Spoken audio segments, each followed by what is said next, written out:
This is the Superpowered Mind podcast for inquiring individuals who are tired of the struggle for peace, happiness, and clarity. I'm Claire Diamond, ready to help you explore the principles of the mind, the self, and reality to unlock ultimate mental freedom.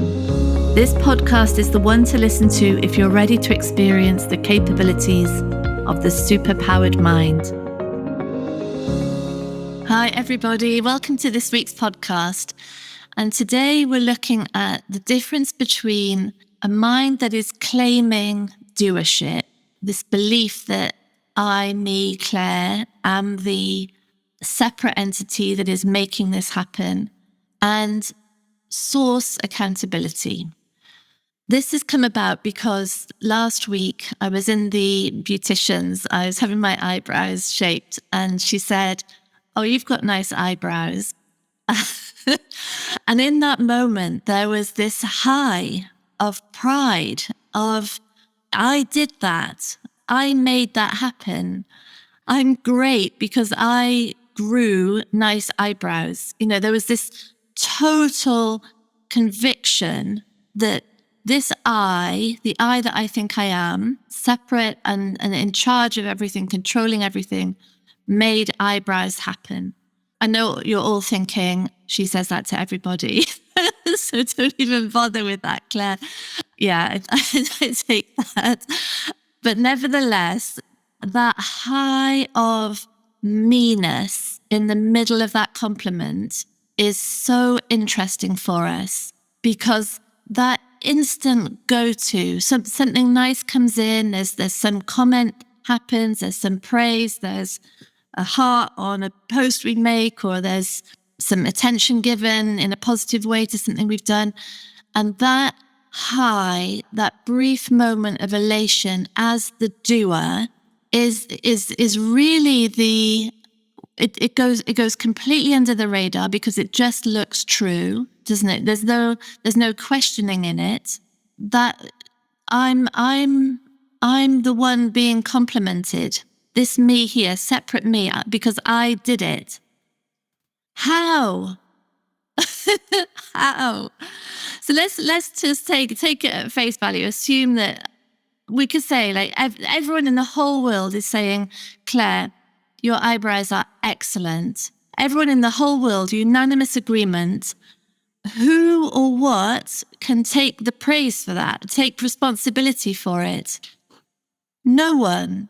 Literally no one. No one made nice eyebrows happen. They just happened. And the blind claiming, the completely unconscious movement into that high, that chemical high of a relief, really, in that moment. I'm okay.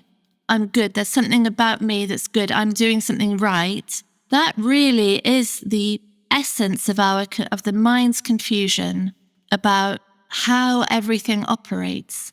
And equally, it's the same with an insult or a rejection or an indifference. And you know, someone might say, "Oh, you know, I found that video boring," or yesterday I tried to make avocado fries for my kids. They were just really disgusting, and they're like, "Mum, this is awful. Why even bothering?"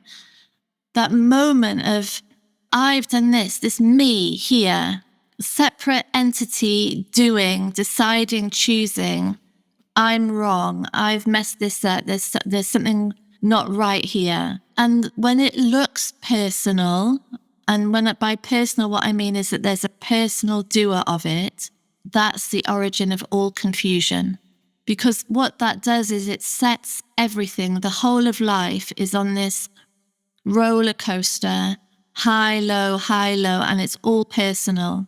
And it's through what is associated with the I as the personal doer. So last week it was eyebrows. It could be our kids. It could be our work. It could be our cooking, the way we run a house.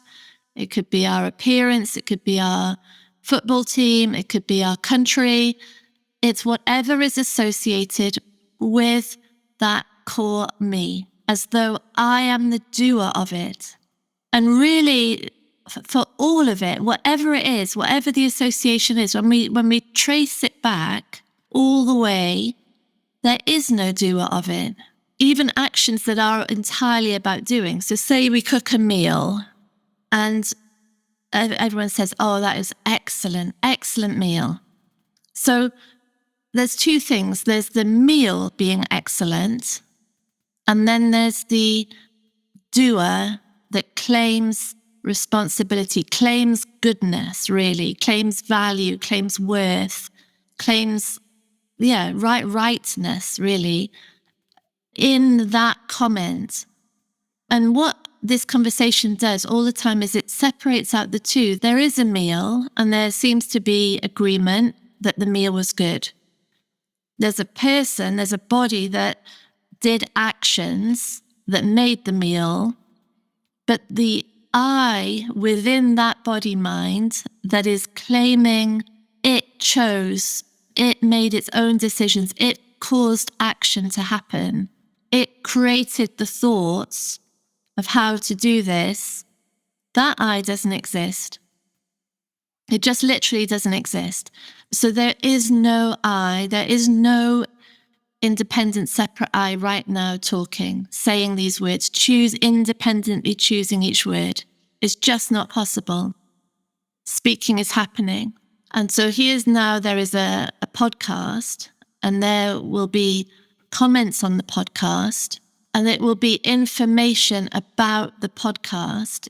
It cannot be information about a separate doer, because there isn't one. And the problem is that this belief system of a separate doer is fundamentally insecure. It is made of unachievable wants. It's made of the unachievable want to feel whole, to not experience separation, to be aligned, be returned to the peace, wholeness, freedom, bliss of existence as intelligence, as consciousness, as life itself, as beingness. But it's a belief system of a separate doer. It's a belief system of control, belief system that this unquestioned I that contains all of the beliefs. I'm doing this. And because it's fundamentally insecure, it's attaching to these things. It's attaching to eyebrows, attaching to the body, attaching to how the kids are doing at school, attaching to the meals I create, the work I do. All of it looks like a reflection of me. And it looks like through those associations and somehow trying to control all of it, I will be whole. And it's literally impossible, but because that belief system of separation is so fragile, but looks so real, it can use this conversation to avoid feeling, avoid comments, so maybe this podcast goes out and there's a comment, that's a load of rubbish. I don't understand anything you're saying. And if there's identification with the podcast, like I'm the doer, I made that happen, it doesn't now seem to be a comment on the podcast, it's a comment on me. And the high of association plunges into the low of feeling terrible, like unworthy, invalid. And then the mind uses this conversation to say, well, there's no doer. There's no doer, so, I'm not even going to listen to you. You can get lost. There's no doer anyway. But that's all that is avoidance, isn't it? It's just protection, because when there isn't a belief system of a separate doer clinging on to these things that are created, then it is genuinely just information. And if there is a desire or a want to create a great meal, to create good work, to learn, then attention will be going deeper into comments, deeper into any feedback, or deeper into how can this be improved.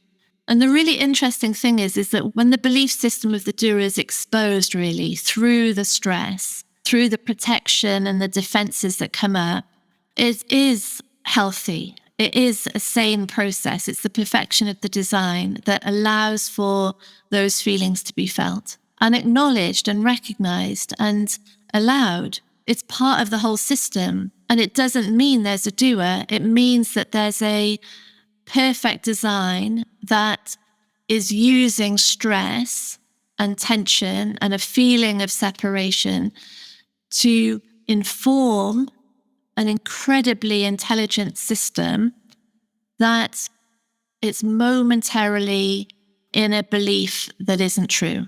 And that is the way of, for all of us, of attention moving deeper into the world, more and more and more interested in the actual thing itself, and any stress revealing where there is in that moment a clinging on of an identity. I did this. This is about me. It's not about the thing, it's about me. And it's a brilliant design. It's a perfect design. And a mind that is starting moving into that loop is becoming increasingly sane. And as it becomes increasingly sane, it moves from claimed doership, which is a nonsense, to source accountability. Now gets really interesting, because now the mind is settling back into its true. So the conscious mind, when it's identified as the doer, is identified with all thoughts.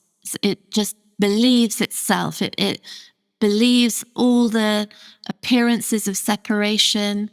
It believes the central, overriding everything importance of protecting that me.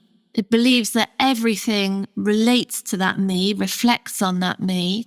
When that stops happening and the conscious mind just settles back into its truth, which is just consciousness, it's just witnessing the forms of experience arising, then what happens is source accountability, because that combination of infinite consciousness, infinite intelligence, infinite life, associating itself with a form, an ever-changing perception-created form, it means that everything that is arising via that form is originating in that association. So the entire universe is appearing in that moment, in that form, because of that association between the infinite and the relative. And that is source accountability. So that means in that moment in the beauticians, everything, the beautician, the room, the salon, the temperature, the lighting, all thoughts, everything was originating there in that moment. It doesn't mean there wasn't a beautician. It just means the way she was appearing and everything that she said and did was emanating from this association here, between this moment of infinite associating with relative. And this is really interesting because it's taking out the idea of an individual doer, showing how that's an impossibility, and at the same time bringing everything back to its origin of this moment association creating the way it all appears. And because the form, this body-mind form, is conditioned, because it has limitations of perception, because it has a range in which it operates, that creates a version of reality. And that is the origin of how everything appears. And there's billions of those origins. We're not talking about solipsism. There's billions of those origins, all interacting with each other, changing the conditioning, changing the form. And that is a completely sane way for intelligence to move around the world, that recognition. And that allows for the acknowledgement that the way all of reality appears is information back into the system about what's believed, about limitations, about what's being protected, about what looks to be at stake in that moment. So source accountability is ultimate sanity.